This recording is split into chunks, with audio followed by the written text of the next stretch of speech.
So it turns out every one of us, including myself, has been making the Carajillo Old Fashioned completely wrong. This cocktail has been going crazy on the internet. The Educated Barfly, myself, Gene Felix, Not Just a Bartender, Thirsty Whale, Cocktails by Hawk, the list goes on and on. Everyone has been sharing this cocktail because it is a really good drink. But the recipe that everyone has been sharing is like a simplified version of the original.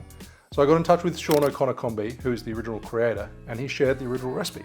So I wanted to set the record straight and correct the wrongs that we've all been making. And a lot of people said it's not an old fashioned because it doesn't have bitters. Well, guess what? The original recipe did have bitters, but it was somehow omitted from the recipe in the book that the Educated Barfly was citing. There's actually 5 differences in this version compared to what everyone's been sharing. So first of all, the recipe that everyone has been sharing is 1 ounce of rye whiskey, 1 ounce of cognac, 1/4 ounce of Licor 43, and 1/4 ounce of coffee liqueur. Stirred down, served on ice with 3 coffee beans as the garnish. The drink is actually quite different. So first of all, let's start with the 2 main ingredients, the rye whiskey. Now the original for the rye and the cognac, unfortunately I can't get in Australia, so I had to make do.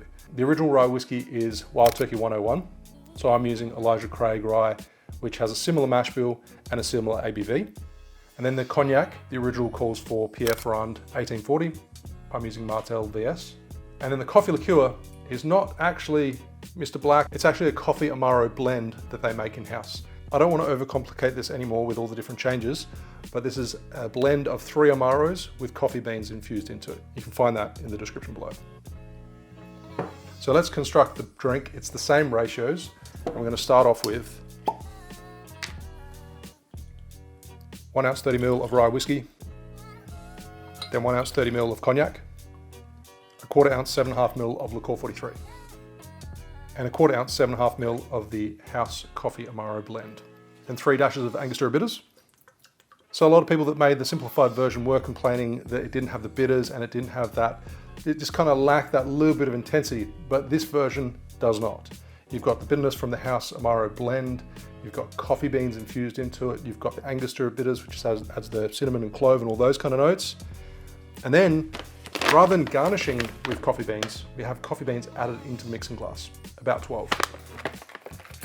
So you've got a considerable amount of coffee beans infused into the House AMARO.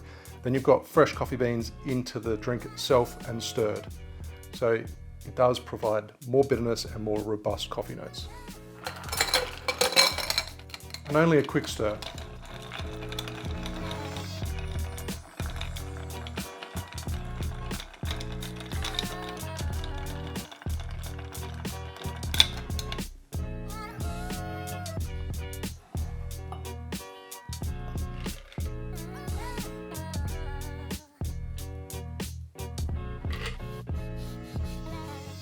Lemon oil expressed over the top, and grated cinnamon to garnish.